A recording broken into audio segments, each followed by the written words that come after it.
Hello, everybody. Thank you for tuning in to the Liberty Report. With me today is Daniel McAdams, our co-host.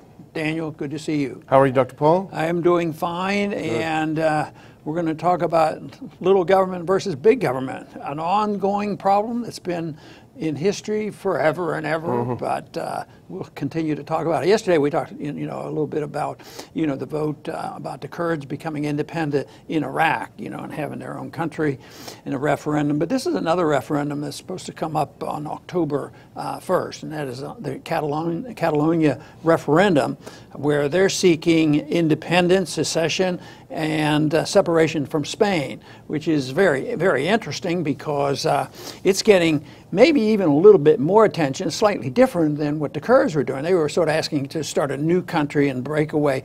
This is not a new country. Catalonia has been known as an entity for hundreds, if not thousands of years, literally, and it's a portion of Spain. But there's a lot of people resisting it, resisting this referendum and the separation. And of course, the Prime Minister of Spain was with Trump yesterday, and all of a sudden, the policy for the United States government changed in the midst of the press conference. Because up until now, the State Department, in Trump's position, not too bad a position. We do not take a position on the breakaway efforts of Catalonia from Spain. But all of a sudden, Trump was all for it. So I guess we're joining the bandwagon because it's the nature of governments, and especially the bigger governments, whether you're talking about the EU or other entities, they always take the case, regardless of exactly who wants to separate themselves from whom. They're always for keeping it together. You can't break up the state. The state is all powerful. If anything, we want bigger government. We want international government. We want UNs and WTOs and, much more integration, IMFs and this sort of thing. So this vote is significant in a lot of ways, and it's getting a lot of attention. And I imagine as we get closer to October 1st and have this referendum, it could turn into something as interesting and as important as the Brexit vote, with what the British were doing.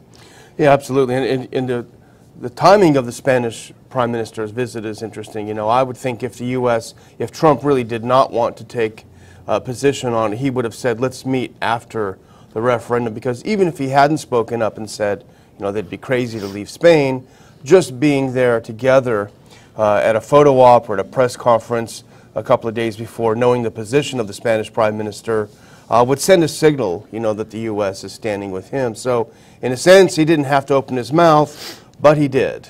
Yeah, he waded into it. Well, so far we've heard some threats thrown around, especially by the government of Spain, and they're even lining up a few police officers or troops just in case, and intimidating and threatening the president and threatening and arresting the president.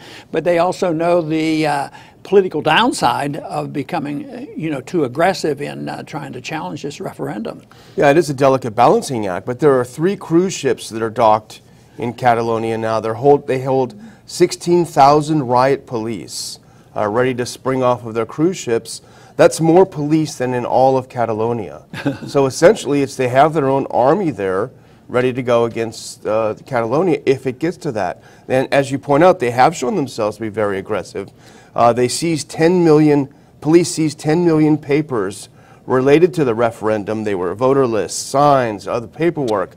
So they're doing everything they can. They're strong-arming this thing to try to prevent a vote. And if you look at the optics of them doing that in the EU, this great democracy, it doesn't look good from a PR perspective. Well, there's always a moral, philosophic justification for this, and one that is being used by those who oppose the separation is that they're threatening democracy. Yeah. They're undoing our democracy, and this can't happen. It'll lead to chaos. It reminds me of something that happened at the end of the Cold War in 1989 and 1990, because Bush was president, Bush #1, and I was always amazed at his position because, after it was you know, in the midst of occurring, this sounded like good news. It doesn't look like there's going to be war. There's going to be separation. There's going to be cessation, you know, and it's going to be a breakup. And he was opposed to it. He says it could lead to chaos. And I think he represents a certain mentality of big government and international government, and there's no arguments about where he was on that. But to literally say that, it seems like even if you weren't, it wouldn't be a good idea to say, nope, what we really need is to do our best to keep the Soviet system together. But that goes to show what's really going on behind the scenes and what the deep state is actually thinking. And that was on the Yugoslavia breakup that he was particularly, you know, he discouraged it. Don't break up, don't break up.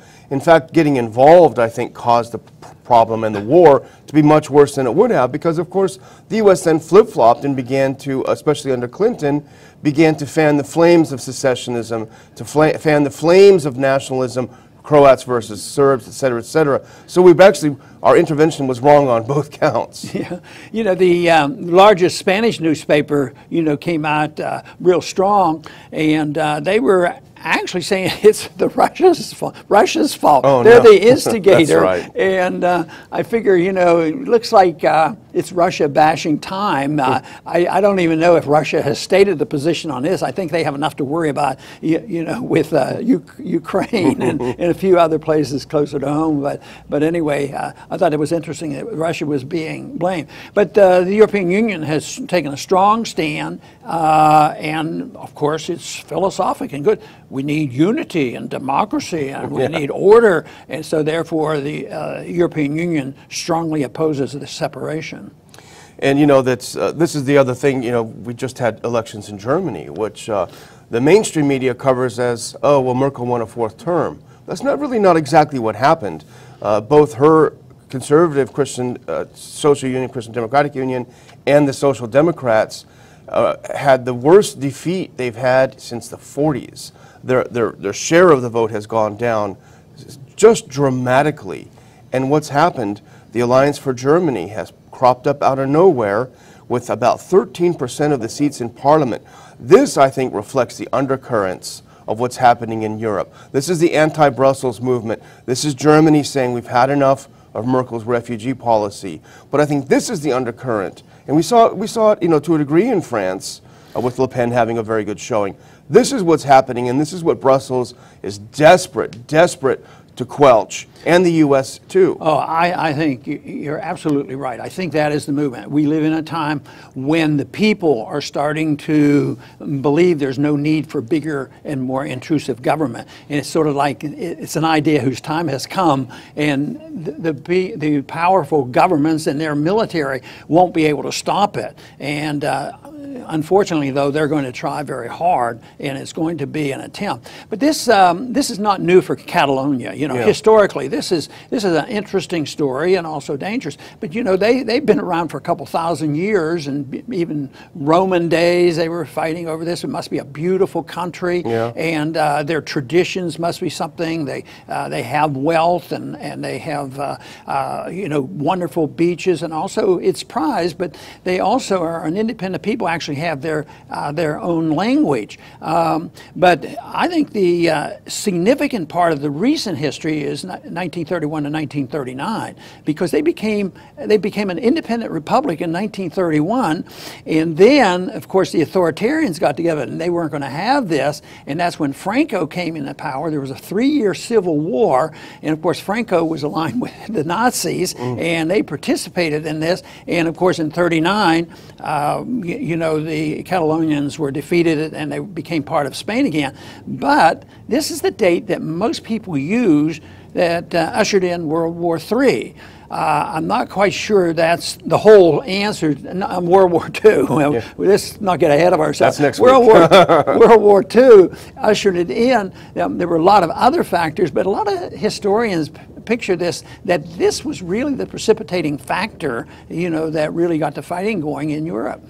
Yeah, and I think, as we were saying before the show, because it reflected, I think, the undercurrents at the time, and we're seeing the same thing again. And what we're seeing in Europe is the rise of the idea of secession, of subsidiarity, which of course has a long history in Europe. You know, Germany had hundreds of little kingdoms, mini kingdoms, before it was unified, as did Italy and elsewhere. So it's a return to this idea. But we had the Scottish independence referendum, we had the Brexit vote, as you mentioned earlier. We have Budapest, Hungary, defying Brussels when it comes to being ordered to take refugees, which I think was a factor in the German election. So you do see this undercurrent going against Brussels, going against and in favor of secession and subsidiarity, which it's hard to not cheer that. And look how it was squashed in this country, when there was a suggestion of, secession, and we know that history all too well. But, the other thing that should be of concern to those that are aggravating, thinking that, we'll just suppress this and we can do this, even if there's a little war going on. We have more troops already in Catalonia than they have, and we can stomp out this idea. But sometimes it's underestimated, especially if the people are ready for real change.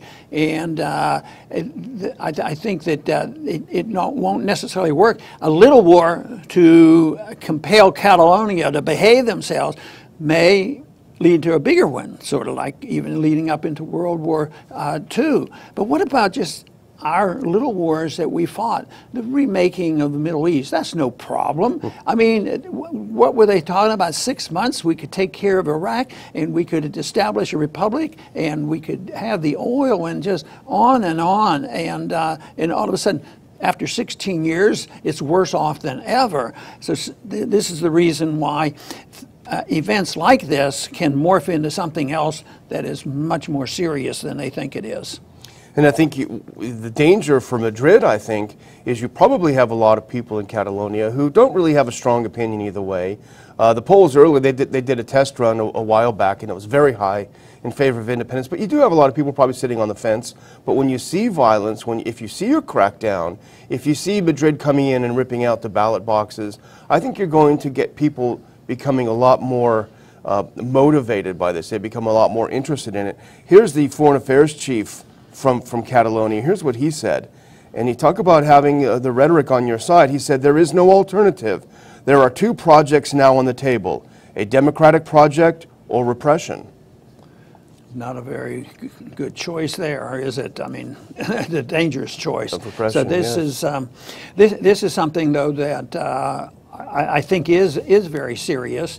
And generally, as I said even yesterday when we talked about the Kurds, I think smaller units of government, I think individual sovereignty, sovereignty in the smaller units. But ultimately, a libertarian believes in a lot about individual sovereignty, that we own our lives and the products of our labors, and maybe there is a political entity, but only to protect the right of the individual to be sovereign himself or herself, to be responsible and benefit from the fruits of their labor. And of course, the demagogues and the socialists and the Marxists and the rest of them come in, and because there has been pain and suffering from a group of people, like this morning I saw an article showing, what portion of the country are really depressed in spite of all the wealth. And that's easy to demagogue, but they were only talking about how are we going to, curtail this person from making wealth-raised taxes here, because it's, the discrepancy in wealth distribution. But they never really talk about, well, maybe it's the economic system, maybe it's the lack of liberty, maybe it's the Federal Reserve System, maybe it's socialism and welfareism. And just look at Puerto Rico. Here we're dealing with a socialist state that this needs a huge bailout. And are they really talking about why and what should be done? No, they're talking about one thing. Anytime there's a complaint, whoever seems to be penalized from the system is more government, more spending, more interference, and more forced redistribution. And that's been the whole problem, because the system we have today it has been responsible and it has been expected that if you have a system like ours, interventionism and welfareism, inflationism, you always set the standard of helping one group versus the other, and the people, the super wealthy, get wealthier and the middle class gets smaller, but they don't question that. They just say, well, we have to do more. So unfortunately in politics, they don't look at the real problems, and they want to always seem to drift toward bigger government. Let's hope we're right about suggesting that maybe the time has come and the people are going to be with us on this. And I think essentially, I mean, there are many reasons for this movement, but essentially it is a tax revolt. You know, they pay a disproportionate amount of taxes to Madrid, and they don't get back as much. So really it has its heart in that sort of mentality. So. You know, other things are going around the world too. This is not just these two places that we've talked about. I think when people list them, big and small, and when people look at city encroachments on small communities around the cities, there's complaint about it, and towns are trying to break up because of the inefficiencies of big government. But the Scottish would like to see a little bit of separation. Venice would like to see some separation. And how about even Quebec? If you think about it, Quebec ought to be a natural, you know, because it's French and different language and all. But there's no reason why it has to be violent, and there's no reason why it has to be this. Why don't they just loosen up on the controls? You know, and I've mentioned this many times before, is the suggestion by the founders wasn't such a bad suggestion. Stay loosely knit and share in the prosperity and travel and in friendship, but not in assuming that centralized control and power and authoritarianism and war overseas. They said, our founders said, stay out of wars overseas. There's so many things that could be done, but I think you can have separation, at least move in that direction, but so often it's never granted. And that's why, actually, I think the Catalonians are actually more angry now than ever, you know, when they hear about how much suppression is coming from the Spanish government. Yeah, absolutely. Well, you know, you talked about Russia being blamed for being part of this. We know they're blaming Russia for the German events, the German elections. Maybe that's the case. We'd have to see evidence. But I do wonder whether our State Department and CIA are not involved in this referendum either. Daniel, I have to say, you're so attuned to conspiracy. And there's one thing that bothers me. Too often you're right about those conspiracies. But of course, you know, conspiracy has been made to be a bad term, but it's anticipation and understanding what the events are. And when it's done secretly, then it's a conspiracy. But I was told once that it's always a conspiracy of ideas that happens. You know, the bad guys are conspiring, and those of us who would like to see a different world, we conspire too. Occasionally we get together and we have conferences and we conspire on ideological things, on what we must do to improve the situation in this country and improve the opportunities for freedom and individualism as well. I want to thank everybody for tuning in today to the Liberty Report. Please come back soon.